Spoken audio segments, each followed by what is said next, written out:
So, welcome. So today we're going to be looking at parts 3, 4, maybe even 5 of the Kevin in a Big Rig saga story series, whatever you want to call it.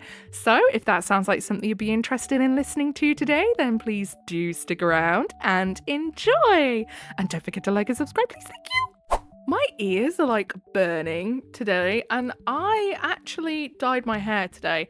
And well, I tell a lie, I roped my eldest into basically doing it for me. But I think I might have had a bit of a reaction to the dye because my ears on the back of my neck feel like they're burning.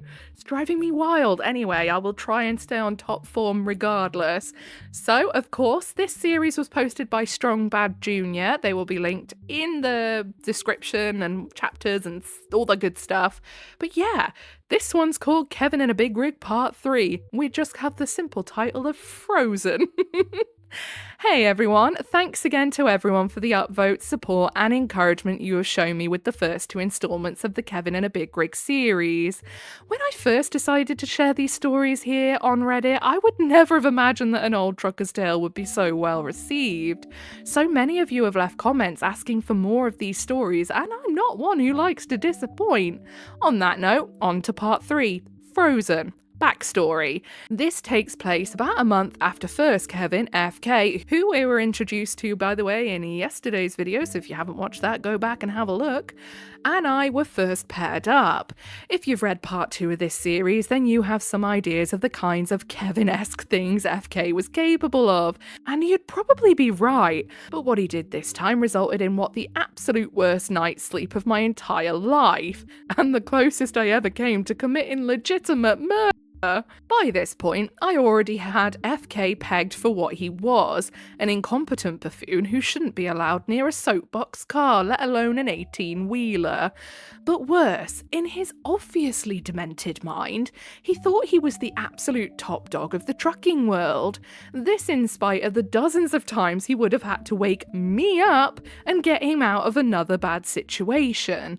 However, at the time I was more of a grin and bear it mentality because I was broke and afraid that any screw-ups or boat rocking on my part would get me fired. But that was about to change. Oh no. One day, after picking up a load close to the company's home terminal, we received instructions from dispatch to relay the load in the company's drop yard and take the truck sans trailer to a local dealer in town for scheduled maintenance. This was essentially a gloried oil change and lube job. I'm so childish. Why am I laughing at the words lube job? With a few other items on the checklist, just in case, to make sure the truck was in good shape. Get it together, Void. Jesus Christ. Oh god, you can tell I don't get out much, can't you? This was normally handled by the in-house mechanics, but because of some serious backlogs, they decided to contract it out. The plan, as relayed by dispatch, was for us to drop the loaded trailer in the yard, bobtail to the dealership for a late morning appointment, get the service done, it would take 2 hours maximum, pick the back up when finished, and continue on to the destination. Easy in, easy out. Unfortunately, FK was the driver on duty during the shift in which we were supposed to arrive. But in typical FK fashion, he got lost because his infamous system of navigation failed again. Oh, don't tell me. The notepad. You need to get the notepad, right? Wind down the window and sling it. As a result, he wasted half a day backtracking and ran out of drive time, leaving me to get us to the terminal, drop the load, and get to the dealership 15 minutes before they closed for the day. This meant that since we missed our appointment, we would have to wait until the next morning when they had an opening in the schedule. Since the opening was first thing that morning and parking at the company terminal was packed, I made the call to park the truck outside the dealership for the night. We had plenty of fuel and there was a gas station within walking distance where we could get food. The shop told us that this was fine, so that was that. This happened in around late November, early December in the Midwest. The winter had already shown signs of being bad and snow had been falling for weeks already. Okay, so I know nothing about the Midwest. Does it get really, really cold, does it there? Ooh, I don't think I'd want to sleep in a truck through that, but I suppose you don't have a choice. The weather forecast for that night was to dip well below freezing not long after sunset. After squaring everything away with the service reps at the shop, I turned to FK. Look, FK, it's going to get cold once the sun goes down. I'm going to walk over to the store and grab something to eat. You coming? FK replied, no, I got food. I'm going to see if I can get that bunk outlet to work. For a few days he had been complaining that one of the 12-volt outlets in the bunk section of the cab wasn't working. Apparently it was a major issue for him, even though neither of us had any electronical devices other than our cell phones, and the bunk had a total of 4 outlets. Only one didn't work. But trying to tell him that fact only made him upset and made him flex his 1 week of seniority over me. I really didn't feel like arguing, so I left him to it. Honestly, yeah, sometimes you gotta pick your battles, don't you, really? I go and buy food for dinner, some snacks to have in reserve, beverages to hold me over the night, and 2 packs of cigarettes, because smoking was the only thing that could calm my nerves enough to not strangle FK each time he had to wake me up to help him navigate. As I'm heading back, the sun goes down and I can see a nearby pond start to freeze. I quicken my pace so I can get back to the warm cab. As I get to the truck, I see FK in the passenger seat hunched over something. I go around to the driver door and jump in. For those who don't know, trucks meant for long-haul operations have very thick insulation to hold the heat in for a very long time. Oh, okay, yeah, because I was going to say, how does that work? Because if you're a long-haul truck driver, you're going to have to stop, and you're probably going to end up stopping in some really cold areas of the world, because as far as I understand, at least a lot of truck drivers that I know in the UK, and weirdly I know a few, they tend to go driving all over like Italy, France, Spain, blah, blah, blah. They go all over there as well. And yeah, you're gonna get some cold nights. And I did wonder how that worked. Anyway, I'm getting off topic here. Let's get back on track. This came in handy since that truck had an idle limiting system that wouldn't allow the engine to run for long periods of time sitting at idle. If the engine was needed to maintain heating or air conditioning while parked, the driver could set a device, much like a digital thermostat. You set the control for the temperature you want the cab to be, select it to either heat or cool, and the engine will start and stop to maintain the temperature, much like the central unit of a house. Oh, that's so cool. Do you know what? I probably sound like such an idiot being like, wow, that's so cool. But I'm not a trucker, so I didn't know, all right? Since the cab was well insulated, the cab of the truck could stay warm for hours. Otherwise, that means that OP would have to like snuggle up to FK, and I don't think they'd want to do that with how much of a pain in the butt they're already making of themselves. Before I left the truck to go to the store, I made sure to set the idle control system to maintain a comfortable temperature. When I got back, however, I couldn't help but notice that it was colder than when I had left it. Much colder. What was strange about that was that the engine was running fine. Naturally, I checked the temperature controls on the dash. They were set to full heat and full fan. And that's when it hit me. There was nothing coming from the dash vents. The blower fans were dead quiet.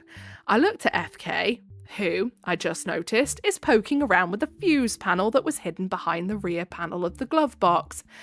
FK, why is the heat not working? I dunno. It stopped working when I was checking the fuses.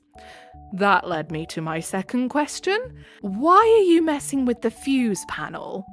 I was trying to get the outlet to work. As you know, most vehicles have fuse relay panels, one underneath the hood in the engine compartment and another inside. Trucks are the same in that regard, except they have a lot more fuses than the average passenger car. One thing that was stressed heavily during my training was that the fuse panel inside the glove box of the truck was strictly off limits. This is because if someone goes about carelessly pulling fuses looking for a bad one without first disconnecting the power, it could cause a surge through the panel and short out the other circuits. Since the fuses in the glove box controlled vital circuits such as external lights, dashboard instruments, and engine controls, messing around with them could lead to major issues.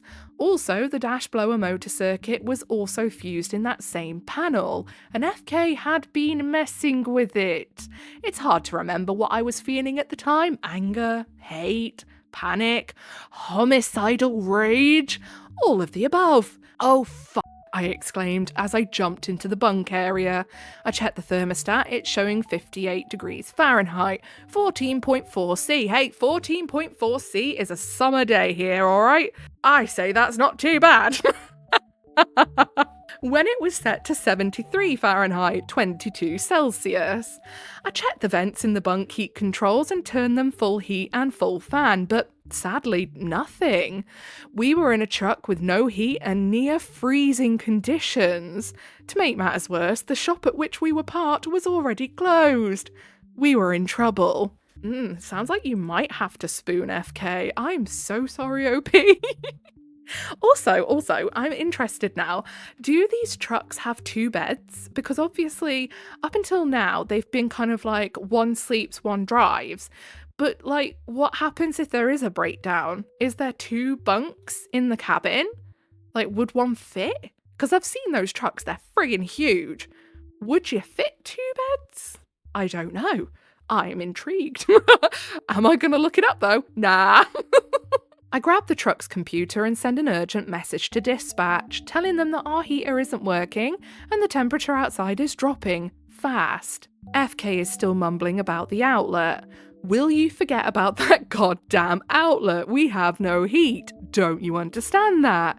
He said something, but the computer signaled an incoming message. Truck 1234, you have access to your truck, so we can't get you a room. I tell dispatch again that the heater isn't working and it's getting colder by the minute. But they say, company policy. Oh, that sounds like a dodgy company policy.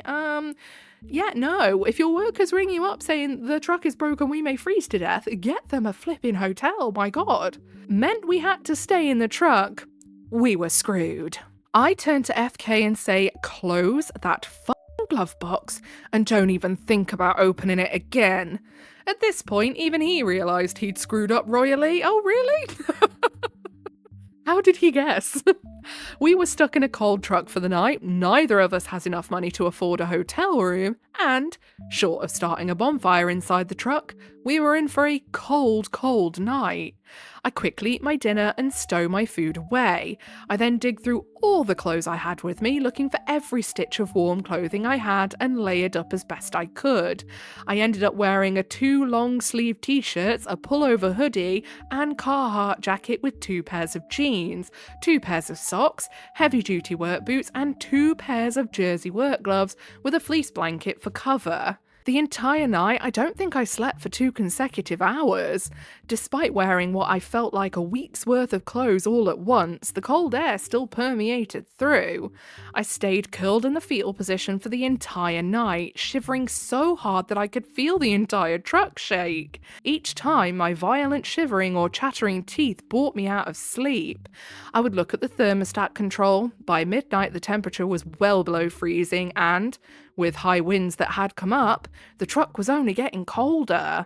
I can remember feeling disgusted that each time I woke up and not seeing sunlight.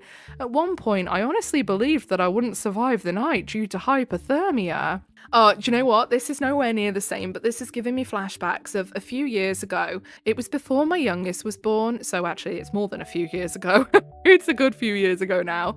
And I was like, I'd say probably about 5 or 6 weeks pregnant, I think. I'd only just found out because, and do you want to know how I found out, by the way? It's because I felt like absolute death. That's how I found out.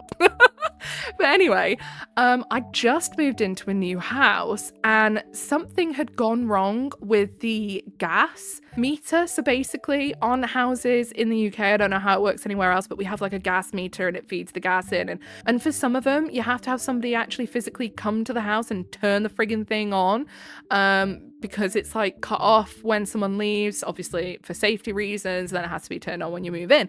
The person who was supposed to come and turn it on did not turn up, and this was the dead of winter and it snowed. So that first night in that house, I slept with my eldest in the bed with me, the cat in the bed with me. We had like all the blankets that we had in the house on top of us, and it was still freezing. And to this day, I still remember that night as being the worst night because the house at that time that I was living in was built, I swear, out of paper mache. Like, The walls were so thin I could hear every time the next door neighbour had another bloke round and was shagging them. It was disgusting. Yeah, the walls were paper thin. So, it was so cold. But anyway, this isn't about you, Void, and your stupid experiences in silly houses. Let's get back to the post. Finally, at about 6 a.m, I woke for the last time and decided to go outside. Not because it was any warmer, but because the gas station I went to the evening before opened at that time and all I wanted was a little heat. I didn't wake FK, honestly. I wouldn't have cared if he was dead for the hell his stupid ass put me through over a power outlet. I walked to the store looking like a vagrant with withdrawal symptoms from shivering so much. When I walked into the store after that long bitter night, I wanted to cry because the heat felt so nice. The cashier gave me a puzzled look but saw my baseball cap that had my company's logo and let it go. I bought 2 cups of piping hot coffee and a warm breakfast. I took my time savouring every bit of it. Since the station had a dining area and wasn't busy, I wasn't really in any hurry to get back. You know, I don't blame you, but I kind of feel like that's a bad choice leaving FK on his own, to be honest. I sat in the station for about 2 hours before I had to head back. The shop opened at 8 and I wanted to get the truck in the shop and fixed ASAP. I get a 3rd coffee for the walk back and get over to the shop just as the office is opening. FK is waiting outside and sees me holding coffee. He asks where I got it and I pointed to the gas station. The rep opens the door and we go inside, check in with the desk and hand the truck key to the technician so he can get started. FK, who was useless when it came to things like this, went to the lounge area. I made sure to tell the tech about the fan and asked if he could check it out. He said he would. I signed the paperwork and head to the lounge. In the lounge, FK looks frustrated. He wanted coffee too and was disappointed to learn that, since the shop just opened, the office staff hadn't made any in the lounge yet. Well, walk over to the gas station and get one, I say, trying not to snicker. You know I can't walk that far. Why don't you get me one? He asked indignantly. I should point out that FK had a bad leg due to, if you can believe it, a bad car accident. I know, big shocker. At first I felt bad for him being partially disabled, but by that point, after everything I had endured because of his stupid ass, I was tempted to damage his good legs so they would be a matching set. Because I signed the truck in, that means I have to be where it's released. FK gets mad. Well, why didn't you wake me up and ask me if I wanted anything? He demands, almost throwing a tantrum. It was at that point my tolerance for FK glitched. This SOB had put me through a living hell of no sleep, being thrown around the truck like a ragdoll because of his terrible driving, having to take flack for his fuck-ups and getting chewed out for late deliveries because he keeps getting lost. Now he wants me to be his errand boy after nearly causing me to freeze to death. As someone once said, hell to the no. I set my coffee on a table and raised to my full height. I at least 1 foot and 100 pounds on him. Listen here, you sawed-off little bastard. I replied, summoning every last ounce of piss and vinegar in me that wasn't still frozen. Because of your dumb ass, I barely slept all night. How the hell we're not dead of hypothermia right now, I have no idea. I have to put up with your bullshit for over a month and I'm fed up with it. You are not my supervisor, you are not my lead driver, and you do not tell me what to do. And if I ever catch you messing around with the fuse panel or anything else on that truck again, I will cut your goddamn throat. And at that moment, I meant it. FK muttered something, but I told him to shut up and he obliged. After a couple of hours, the technician came and told us our truck was ready. FK, still without coffee, sulked off to the truck while I dealt with the paperwork. I asked the tech about a blower fan and find out it was a blown fuse. Apparently FK pulled the fuse and the resulting arc caused the fuse to blow. Since he was an idiot and the fuse panel wasn't labelled, there was no way to know which fuse was blown. He told me to make sure that next time I needed to check the fuses to disconnect the batteries first. I laughed and signed the papers and went back to the truck. Back in the truck, I send a message to dispatch and tell them that we're ready to roll. FK had climbed into the back bunk, obviously still sulking. I take the first drive of the day so the load can, once again, be back on track. Well, I wish I could say this was the end of my misadventures with FK. It's not. There's more. Yep, it gets better, folks. Again, thank you all so much for reading and for all of your support and encouragement. It really does mean a lot. And then down in the comments, Ecto1A2013 says, oh, I'd be quitting at this point. Honestly, the temptation, even if I was broke, would be there, I'm not gonna lie. And then OP says, I would have, except for the fact that I had signed a contract. They paid for my CDL training, and I agreed to work for the company for at least 8 months at damn near slave wages. If I had quit, I would have owed them over $6,000 with interest. Yeah, that's the problem, isn't it? Like, I know some people in this country who have gone to work for like construction companies, and quite often they'll pay for your licenses for like diggers or, you know, big equipment, you know, machinery, whatever. However, it usually means that you're kind of stuck because they can't tell you can't leave.